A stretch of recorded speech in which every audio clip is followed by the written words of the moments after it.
ਵਿੱਚ ਬਰਨਾਲਾ ਦਾ ਇੱਕ ਕਿਸਾਨ ਹਰਵਿੰਦਰ ਸਿੰਘ ਉਹਨਾਂ ਕਿਸਾਨਾਂ ਲਈ ਮਿਸਾਲ ਬਣਿਆ ਹੈ ਜੋ ਸਿਰਫ ਰਵਾਇਤੀ ਖੇਤੀ ਹੀ ਕਰਦੇ ਨੇ।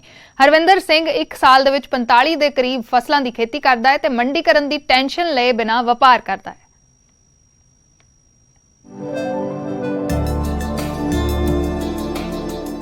ਬਰਨਾਲਾ ਦੇ ਪਿੰਡ ਬੜਬਰ ਦਾ ਕਿਸਾਨ ਹੋਰਨਾਂ ਕਿਸਾਨਾਂ ਦੇ ਲਈ ਮਿਸਾਲ ਬਣਿਆ ਹੋਇਆ। ਹੁਣ ਕਿਸਾਨ ਹੀ ਨਹੀਂ ਸਗੋਂ ਵਪਾਰੀ ਵੀ ਬਣ ਗਿਆ।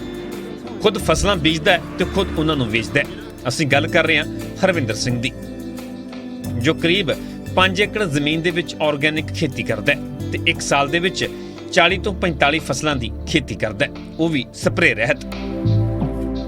ਹਰਵਿੰਦਰ ਸਿੰਘ ਦਾ ਕਹਿਣਾ ਹੈ ਕਿ ਇਸ ਤਰ੍ਹਾਂ ਖੇਤੀ ਕਰਨ ਦੇ ਨਾਲ ਵਧੀਆ ਮੁਨਾਫਾ ਹੋ ਜਾਂਦਾ ਹੈ। ਉਹ ਫਰੂਟ, ਡਰਾਈ ਫਰੂਟ, ਸ਼ਹਿਦ, ਗੁੜ, ਹਲਦੀ, ਗੰਨਾ ਤੇ ਹੋਰ ਕਰੀਬ 45 ਫਸਲਾਂ ਦੀ ਖੇਤੀ ਕਰਦਾ ਹੈ ਤੇ ਉਹਨਾਂ ਨੂੰ ਖੁਦ ਵੇਚਦਾ ਹੈ, ਜਿਸ ਦੇ ਨਾਲ ਉਸ ਦੀ ਬਚਤ ਵੀ ਬਹੁਤ ਹੋ ਜਾਂਦੀ ਹੈ। ਤਾਂ ਆਰਗੈਨਿਕ ਕਰਦੇ ਪਹਿਲਾਂ ਸਬਜ਼ੀ ਕੀਤੀ, ਨਾਲ ਕਣਕ ਕੀਤੀ, ਫਿਰ ਉਸ ਤੋਂ ਬਾਅਦ ਮੱਕੀ ਕਰਨ ਲੱਗੇ, ਗੰਨਾ ਕਰਨ ਲੱਗੇ, ਹਨਾ ਜੀ। ਤੇ ਇਸ ਤੋਂ ਬਾਅਦ ਮੰਨ ਕੇ ਚਲੋ ਵੀ 40 ਤੋਂ 45 ਫਸਲਾਂ ਪੂਰੀਆਂ ਹੋ ਗਈਆਂ। ਜਿਹੜੇ 3 ਏਕੜ ਦੇ ਵਿੱਚੋਂ ਅਸੀਂ ਸਾਡੇ ਕੋਲ ਰਿਟੇਲ ਵੀ ਹੈਗੀ ਆ ਜੀ, ਸਾਰਾ ਲਿਖਿਆ ਹੋਇਆ ਸੀਗਾ। 40 ਤੋਂ 45 ਫਸਲਾਂ ਦਾ ਆਪਾਂ ਪੈਦਾ ਕਰਕੇ ਹੁਣ ਤੱਕ ਆਪਣਾ ਚਲੋ ਮਾਣ ਤਾਂ ਨਹੀਂ ਇਸੇ ਦਾ ਆਪਾਂ ਕਰ ਸਕਦੇ, ਹਨਾ ਜੀ, ਪਰ ਸਾਨੂੰ ਹੌਸਲਾ ਹੋਇਆ ਵੀ ਅਸੀਂ ਇੰਨੀ ਫਸਲਾਂ ਪੈਦਾ ਕੀਤੀਆਂ। ਹਰਵਿੰਦਰ ਸਿੰਘ ਦੇ ਸੌਦੇ ਪਾਣੀ ਤੋਂ ਗਾਹਕ ਵੀ ਖੁਸ਼ ਨੇ। ਗਾਹਕਾਂ ਦਾ ਕਹਿਣਾ ਹੈ ਕਿ ਚੀਜ਼ ਵਧੀਆ ਮਿਲੇਗੀ ਤਾਂ ਸਾਡੀਆਂ ਆਉਣ ਵਾਲੀਆਂ ਪੀੜ੍ਹੀਆਂ ਵਧੀਆ ਰਹਿਣਗੀਆਂ। ਨਾਲ ਹੀ ਕਹਿਣਾ ਹੈ ਕਿ ਕਿਸਾਨਾਂ ਨੂੰ ਅਜਿਹੀ ਖੇਤੀ ਕਰਨੀ ਚਾਹੀਦੀ ਹੈ। ਇਹ ਆਰਗੈਨਿਕ ਖੇਤੀ ਕਰਦੇ ਨੇ, ਫੁੱਲੀ ਆਰਗੈਨਿਕ, ਕੋਈ ਵੀ ਕਿਸੇ ਕਿਸਮ ਦਾ ਜ਼ਹਿਰ ਨਹੀਂ ਪਾਉਂਦੇ। ਕੋਈ ਜ਼ਹਿਰ ਵਾਲੀਆਂ ਚੀਜ਼ਾਂ ਤੁਹਾਨੂੰ ਪਤਾ ਵੀ ਇਹਦੇ ਨਾਲ ਕੈਂਸਰ ਹੋ ਰਿਹਾ ਜ਼ਿਆਦਾ, ਤੇ ਅੱਜ ਸਮੇਂ ਦੀ ਵੀ ਲੋੜ ਹੈ ਕਿ ਕੁਦਰਤੀ ਖੇਤੀ ਹੀ ਕੀਤੀ ਜਾਵੇ। ਚੀਫ ਐਗਰੀਕਲਚਰ ਅਫਸਰ ਨੇ ਦੱਸਿਆ ਕਿ ਹਰਵਿੰਦਰ ਸਿੰਘ ਜ਼ਿਲ੍ਹੇ ਦੀ ਸ਼ਾਨ ਹੈ। ਇਸ ਤਰ੍ਹਾਂ ਖੇਤੀ ਕਰਨ ਦੇ ਨਾਲ ਹਰਵਿੰਦਰ ਪੈਸੇ ਤਾਂ ਕਮਾ ਹੀ ਰਿਹਾ ਤੇ ਨਾਲ ਹੀ ਵਾਤਾਵਰਣ ਨੂੰ ਵੀ ਬਚਾ ਰਿਹਾ। ਉਹਨਾਂ ਨੇ ਕਿਹਾ ਕਿ ਹਰਵਿੰਦਰ ਸਿੰਘ ਹੋਰਨਾਂ ਕਿਸਾਨਾਂ ਦੇ ਲਈ ਮਿਸਾਲ ਹੈ ਜੋ ਰਵਾਇਤੀ ਖੇਤੀ ਨਹੀਂ ਛੱਡ ਰਹੇ ਤੇ ਉਹਨੇ ਚੰਗੀਆਂ ਮੁਨਾਫਾ ਲੈ ਰਿਹਾ ਵਾ। ਖੁਦ ਕਿਸਾਨ ਆਪਣੇ ਹੱਥੀਂ ਕਾਸ਼ਤ ਕਰਦਾ ਵਾ ਤੇ ਆਪਣੇ ਹੱਥੀਂ ਹੀ ਉਹਦਾ ਮੰਡੀਕਰਨ ਕਰਦਾ ਵਾ, ਜਿਹਦੇ ਨਾਲ ਉਹਨੇ ਆਪਣੇ ਇਲਾਕੇ ਦੇ ਵਿੱਚ ਖੇਤੀ ਨੂੰ ਨਵੀਂ ਦਿਸ਼ਾ ਦੇਣ ਦੀ ਕੋਸ਼ਿਸ਼ ਕੀਤੀ ਆ। ਹਰਵਿੰਦਰ ਸਿੰਘ ਨੇ ਇਸ ਤਰ੍ਹਾਂ ਦੀ ਖੇਤੀ ਕਰਕੇ ਇੱਕ ਵੱਡੀ ਮਿਸਾਲ ਕਾਇਮ ਕਰ ਦਿੱਤੀ ਹੈ। ਲੋੜ ਹੈ ਪੰਜਾਬ ਦੇ ਹੋਰਨਾਂ ਕਿਸਾਨਾਂ ਨੂੰ ਵੀ ਅਜਿਹੇ ਕਦਮ ਚੁੱਕਣ ਦੀ, ਤਾਂ ਜੋ ਕਿਸਾਨ ਨੂੰ ਨਾ ਤਾਂ ਮੰਡੀਕਰਨ ਦੀ ਟੈਨਸ਼ਨ ਰਹੇ ਤੇ ਨਾ ਹੀ ਵਾਤਾਵਰਣ ਖਰਾਬ ਹੋਵੇ। ਬਰਨਾਲਾ ਤੋਂ ਅਸ਼ੀਸ਼ ਸ਼ਰਮਾ, ਨਿਊਜ਼ 18 ਪੰਜਾਬ।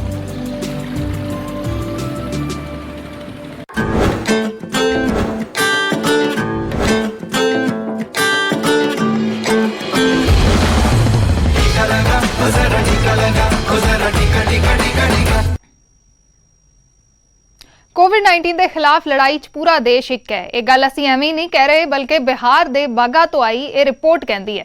यकीन मनो कि टीकाकरण अभियान की कामयाबी दे लई जिस तरीके दे नाल आशा वर्करां उत्थे संघर्ष कर रही ने, उन्हां दी मेहनत देख के तुसीं भी यही कहोगे कि जे ये हौसला ना हुंदा तां इन्हां रस्तियां ते चल के उम्मीदां दा ये टीका बिल्कुल कदे भी अपनी मंजिल तक ना पहुंचदा।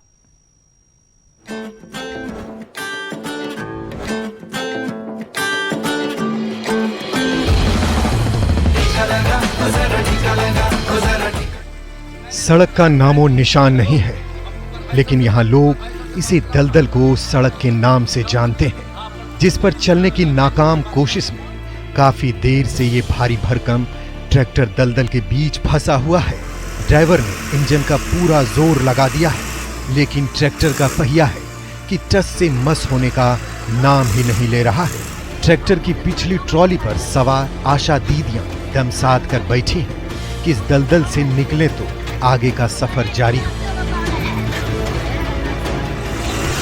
अचानक हिचकोले खाती ये ट्रैक्टर कीचड़ में लथपथ होकर किसी तरह बाहर निकल जाती है और इस तरह आशा दीदियां अपने आगे के सफर पर रामनगर के उस दोन इलाके की तरफ बढ़ती चलती हैं जिसे सैलाब ने इन दिनों टापू बना दिया है।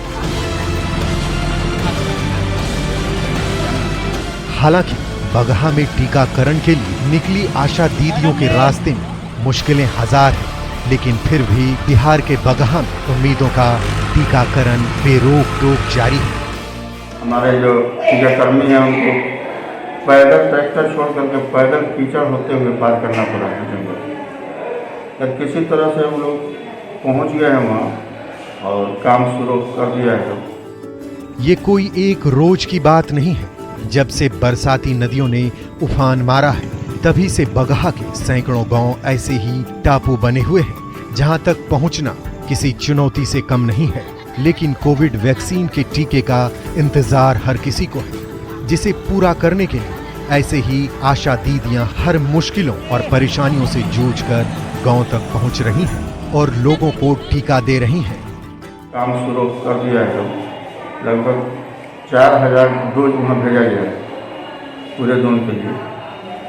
तो हो सकता है आज नहीं पूरा होगा तो रह जाएगा, लोग कर आएगा। घने जंगल से घिरे बगहा के इस इलाके में जंगली जानवरों की भी भरमार है। रास्ते ऐसे हैं कि कदम रखना मुश्किल है, फिर भी उम्मीदों का दिया जलाने की मुहिम लिए बगहा की आशा दीदियां इन कठिन रास्तों पर हर रोज चलकर आगे बढ़ी चली जा रही हैं। उम्मीद है हौसले का ये सफर आगे भी जारी रहेगा और कोविड के खिलाफ जीवन रक्षा की ये मुहिम यूं ही आगे बढ़ती रहेगी। बिहार के बगहा से मुन्ना राज, न्यूज़ 18 नेटवर्क।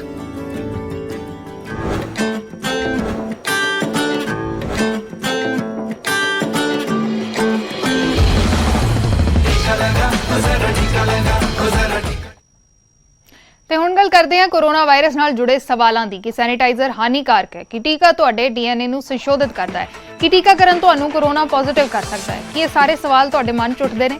ਖੈਰ ਹੁਣ ਇੱਕ ਥਾਂ ਹੈ ਜਿੱਥੇ ਤੁਹਾਡੇ ਸਾਰੇ ਸਵਾਲਾਂ ਦਾ ਉੱਤਰ ਦਿੱਤਾ ਜਾ ਸਕਦਾ ਹੈ ਤੇ ਸਭ ਤੁਹਾਡੇ ਫੋਨ ਤੇ ਹੋਏਗਾ। ਨੈਟਵਰਕ 18 ਤੇ ਫੈਡਰਲ ਬੈਂਕ ਦੀ ਦੇਸ਼ ਪੱਧਰੀ ਵੈਕਸੀਨ ਜਾਗਰੂਕਤਾ ਮੁਹਿੰਮ ਦੇ ਤਹਿਤ ਕੋਵਿਡ-19 ਦੇ ਖਿਲਾਫ Sanjeevani a shot of life Sanjeevani WhatsApp helpline ਸ਼ੁਰੂ ਕੀਤੀ ਗਈ ਹੈ।